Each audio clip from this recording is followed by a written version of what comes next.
ये आकाशवाणी रायपुर है। प्रादेशिक समाचार बुलेटिन के साथ मैं शशिकांत यादव।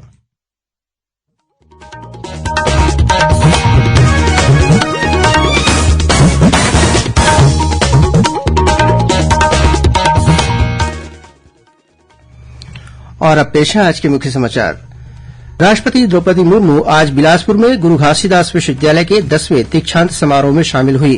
राजभवन रायपुर में उन्होंने विशेष संरक्षित जनजाति समुदाय के लोगों से की मुलाकात। केंद्रीय गृह मंत्री अमित शाह कल रायपुर में आयोजित एक कार्यक्रम में भाजपा की ओर से राज्य की कांग्रेस सरकार के खिलाफ पेश करेंगे आरोप पत्र। कांग्रेस के पूर्व राष्ट्रीय अध्यक्ष राहुल गांधी कल रायपुर आएंगे। नवा रायपुर में राजीव युवा मितान सम्मेलन में होंगे शामिल। और मतदाता सूची में नाम जुड़वाने के लिए कल और परसों प्रदेश के सभी मतदान केंद्रों में विशेष शिविर का आयोजन किया जाएगा।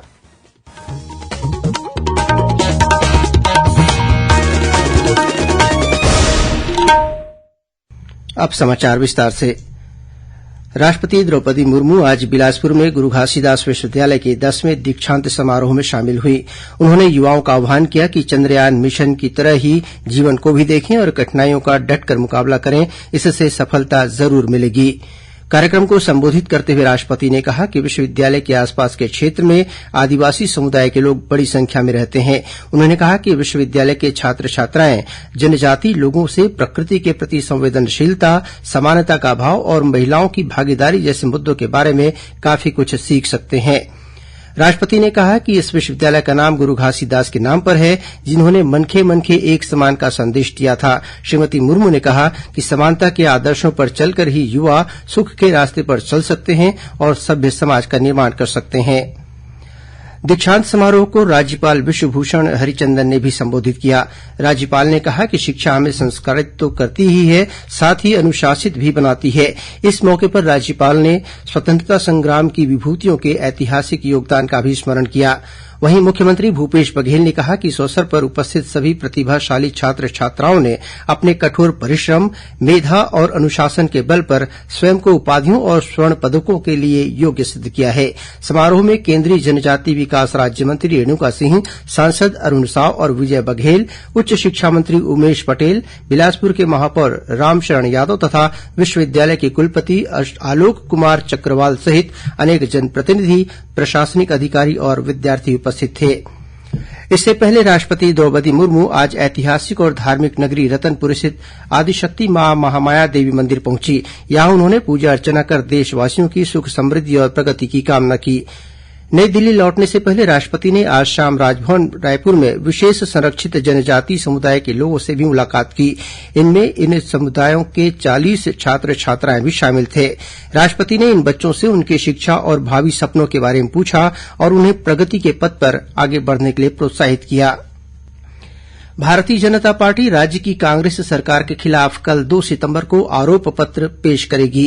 रायपुर के पंडित दीनदयाल उपाध्याय ऑडिटोरियम में आयोजित कार्यक्रम में केंद्रीय गृह और सहकारिता मंत्री अमित शाह यह आरोप पत्र पेश करेंगे। वहीं श्री शाह कल सरायपाली के अर्जुंदा गांव में जनजातीय समुदाय द्वारा आयोजित अभिनंदन कार्यक्रम में भी शामिल होंगे। कांग्रेस के पूर्व राष्ट्रीय अध्यक्ष राहुल गांधी कल 2 सितंबर को रायपुर आएंगे। वे नया रायपुर में आयोजित राजीव युवा मितान सम्मेलन में शामिल होंगे और एक सभा को संबोधित करेंगे। छत्तीसगढ़ प्रदेश कांग्रेस कमेटी के संचार विभाग के अध्यक्ष सुशील आनंद शुक्ला ने बताया कि कार्यक्रम में अखिल भारतीय कांग्रेस कमेटी की महासचिव और छत्तीसगढ़ प्रभारी कुमारी सैलजा, मुख्यमंत्री भूपेश बघेल, प्रदेश कांग्रेस अध्यक्ष दीपक बैज और विधानसभा अध्यक्ष डॉक्टर चरणदास महंत सहित अनेक पदाधिकारी शामिल होंगे। राष्ट्रीय सांख्यिकी कार्यालय द्वारा उपभोक्ता मूल्य सूचकांक आधार वर्ष में परिवर्तन के लिए आज से देशभर में बाजार सर्वेक्षण शुरू किया गया है। उपभोक्ता मूल्य सूचकांक के लिए देश के 441 शहरों के 1432 मूल्य संग्रहण केंद्रों और 1471 ग्रामीण क्षेत्रों के मूल्य संग्रहण केंद्रों में यह कार्य किया जाएगा। इसके लिए छत्तीसगढ़ के 34 शहरी और 43 ग्रामीण मूल्य संग्रहण केंद्रों का चयन किया गया है।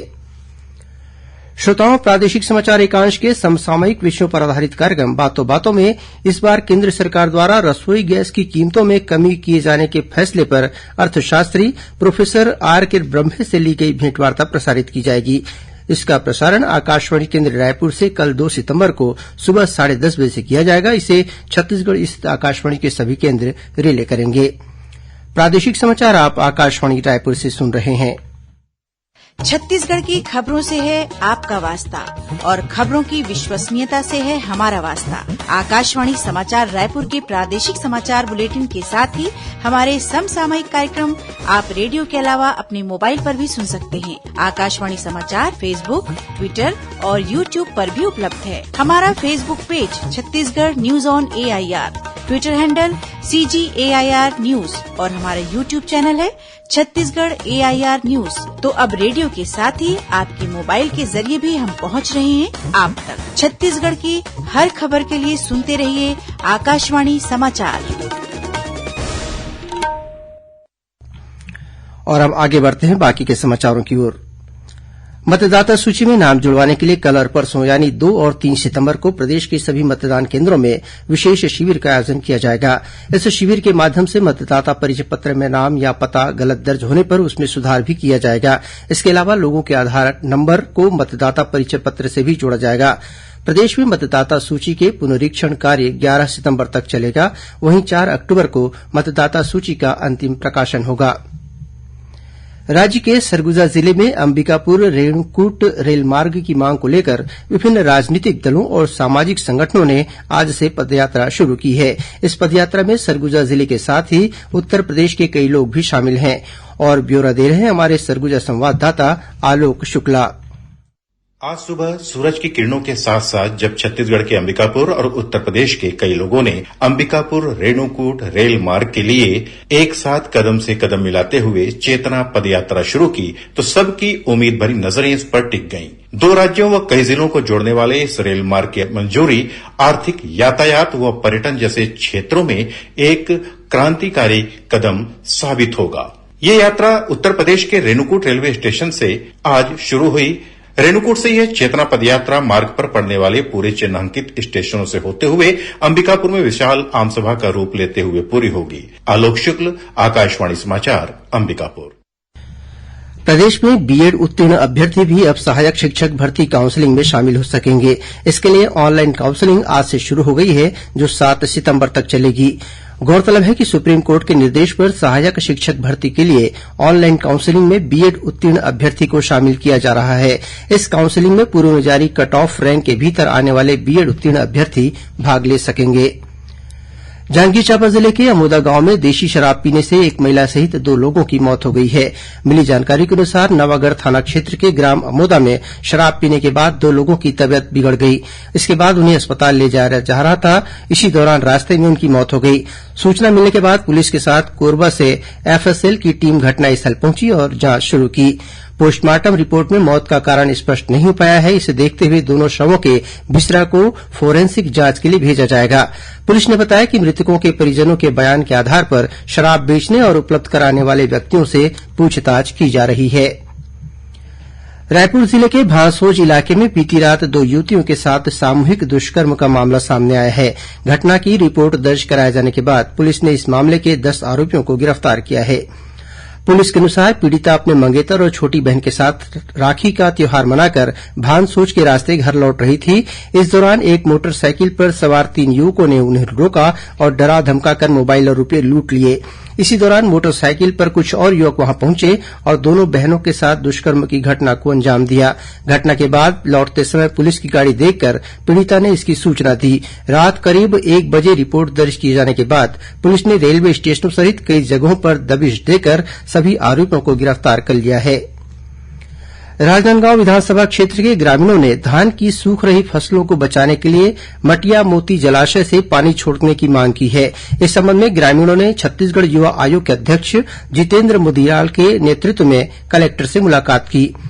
कलेक्टर से चर्चा के दौरान श्री मुदलियार ने बताया कि रानी तराई, आलीखूंटा, उसरी बोड़, मुड़पार, मलपुरी और सुरगी सहित कुछ गांवों में बारिश की कमी से फसल प्रभावित हुई है। उन्होंने कहा कि फसल को बचाने के लिए अभी पानी की बहुत ज्यादा जरूरत है। उन्होंने मटिया मोती जलाशय से पानी छोड़कर इन गांवों के किसानों को राहत देने की मांग की। इस पर कलेक्टर ने उचित व्यवस्था किए जाने का आश्वासन दिया है। और अब पेश है मौसम का हाल। आगामी 24 घंटों के दौरान प्रदेश में अनेक स्थानों पर हल्की से मध्यम वर्षा होने अथवा गरज चमक के साथ छींटे पड़ने की संभावना है। मौसम विभाग के अनुसार ऊपरी हवा का एक चक्रीय चक्रवाती घेरा उत्तर पूर्व बंगाल की खाड़ी के ऊपर बना हुआ है। वहीं एक द्रोणिका भी दक्षिण तटीय आंध्रप्रदेश तक विस्तारित है। इसके असर से कल प्रदेश में एक दो स्थानों पर गरज चमक के साथ आकाशीय बिजली गिरने की चेतावनी भी दी गई है। और अब कुछ खबरें संक्षेप में। कोंडागांव जिले में राष्ट्रीय राजमार्ग क्रमांक 30 पर ग्राम लंजोड़ा के पास बीती रात हुई सड़क दुर्घटना में पूर्वी बोरगांव के सरपंच महेश कोर्राम की मौत हो गई। वहीं एक अन्य व्यक्ति गंभीर रूप से घायल हो गया। और कबीरधाम के जिला रोजगार और स्वरोजगार मार्गदर्शन केन्द्र परिसर में 4 सितंबर को प्लेसमेंट कैंप का आयोजन किया जाएगा। अंत में मुख्य समाचार एक बार फिर। राष्ट्रपति द्रौपदी मुर्मू आज बिलासपुर में गुरू घासीदास विश्वविद्यालय के 10वें दीक्षांत समारोह में शामिल हुई। राजभवन रायपुर में उन्होंने विशेष संरक्षित जनजाति समुदाय के लोगों से की मुलाकात। केंद्रीय गृह मंत्री अमित शाह कल रायपुर में आयोजित एक कार्यक्रम में भाजपा की ओर से राज्य की कांग्रेस सरकार के खिलाफ पेश करेंगे आरोप पत्र। कांग्रेस के पूर्व राष्ट्रीय अध्यक्ष राहुल गांधी कल रायपुर आएंगे। नवा रायपुर में राजीव युवा मितान सम्मेलन में होंगे शामिल। और मतदाता सूची में नाम जुड़वाने के लिए कल और परसों प्रदेश के सभी मतदान केन्द्रों में विशेष शिविर का आयोजन किया जाएगा। इसी के साथ प्रादेशिक समाचार बुलेटिन समाप्त हुआ। नमस्कार।